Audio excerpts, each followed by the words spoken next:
Class, hi, Dr. Earls. Just wanted to check in during week 6. This is our Thanksgiving week, and it's a wonderful time of the year to be able to share with our families and to have this great time of just having a national focus on being grateful, and especially as Christians knowing where all of our blessings come from.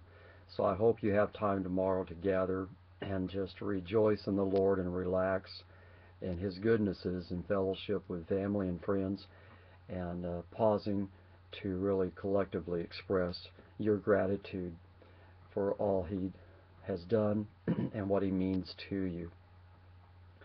For this Thanksgiving week, your week 6 work can be turned in Monday night.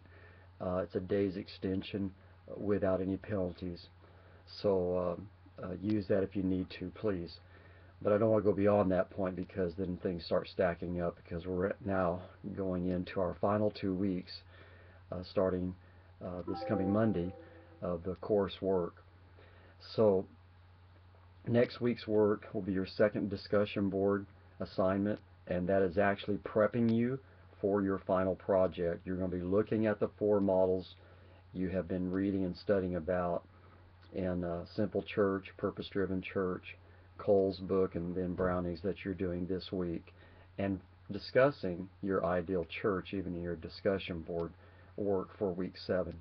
Again, let me say, for your final project, you're basically looking for 3 things as you construct your own ideal church, and those passions and values that God has spoken to you through His Spirit, through His Word, and life experiences to this point in your life. Those things that you would like to see operating in a church as to values, and then just the work of God taking place.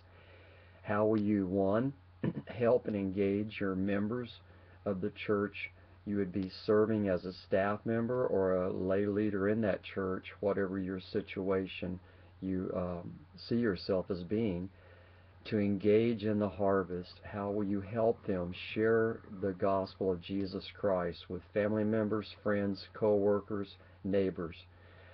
Secondly, what will you do in helping those new believers that respond to that gospel message being shared by the members to assimilate into your church and into small groups where they can be nurtured, built up, and equipped to be sent back out as ministers and missionaries of Jesus Christ in their own lives and their spheres of influence? And then thirdly, how will you be raising up a continuous, expanding source of leaders in your church that can care for these new believers in order to sustain that movement of making disciples in your ideal church?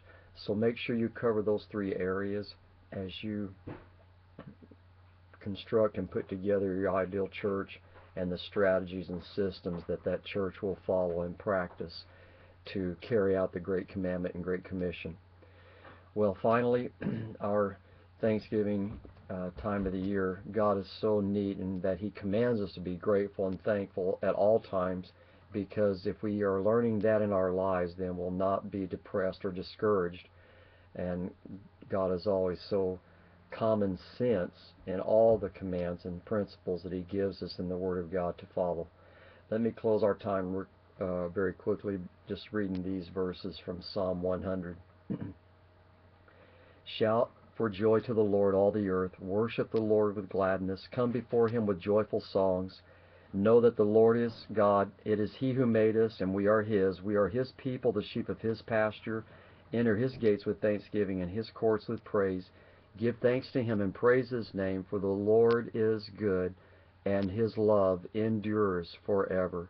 His faithfulness continues through all generations. Have a wonderfully blessed Thanksgiving, class. God bless you, and thanks for all of your work. Keep going. Just 2 more weeks to go after this. All right, bye.